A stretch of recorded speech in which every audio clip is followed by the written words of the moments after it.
This morning, as part of our celebration of Black History Month, we are highlighting the journey of a civil rights pioneer. Joseph McNeil and 3 fellow North Carolina A&T students took a stand against segregation back in February of 1960. They launched a sit-in at a whites-only Woolworth's lunch counter in Greensboro that lasted 5 months. This protest ignited a wave of sit-ins across the South, shaping a pivotal moment in the civil rights movement. Our Nate Burleson sat down with McNeil, who is now 82 years old. They met at the original Woolworth's lunch counter, now a museum and a national landmark, on the 65th anniversary of the sit-in. Let's take a look. Why did you choose Woolworth's as the site for the protests? No, it's an easy one.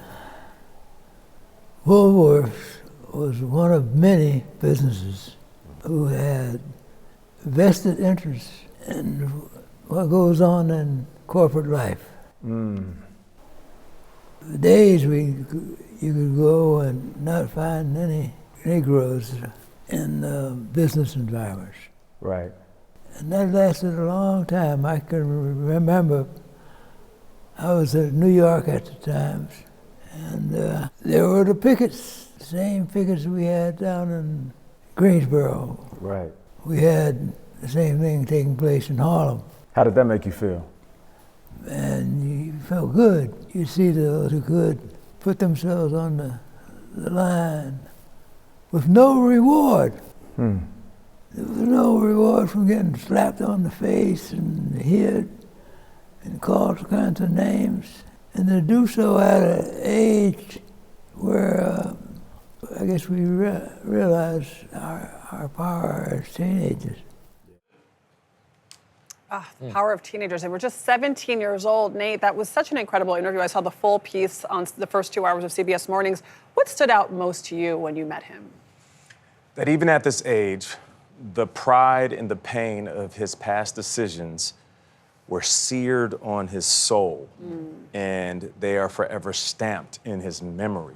So even though there might be certain things that could be flighty as he was grasping for his thoughts, when he was talking about those moments, it was as vivid as ever, and he was painting a picture that I could see in color when he was talking to me. The photo is the 4 friends, 4 young men. Yes. Were women involved in this? I know it was a rotating sit-in, right? Yes, Mr. McNeil, he kept referencing the women of Bennett College, as he called them, the Bennett Bells, who organized some of the meetings that they had with the NAACP chapter, and also were working in shifts at the sit-ins. And he just wanted to continue to emphasize how important they were for the movement in the sit-ins during that time. We understand that you had a meaningful encounter with somebody else who was linked to this when you were there. I did. Charles Best, who was a busboy at the time, and he is in the photos. You could see him in the background. He was actually just walking around, and I went up to him, and we just talked about that time frame and what was going on.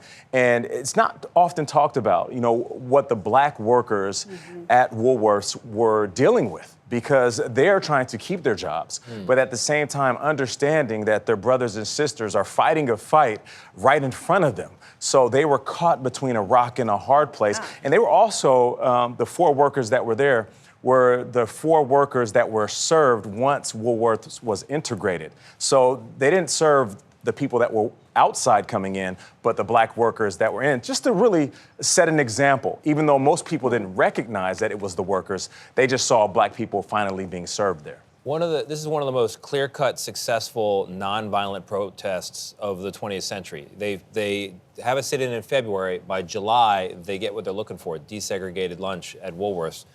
But this wasn't the first sit-in, so they're on the shoulders of others as well. They're following in a tradition and starting a new one. Can you talk about the bigger picture? Yeah, you're right about that. I mean, there were sit-ins in the 40s and 50s. We're talking in the Midwest, East Coast, down south.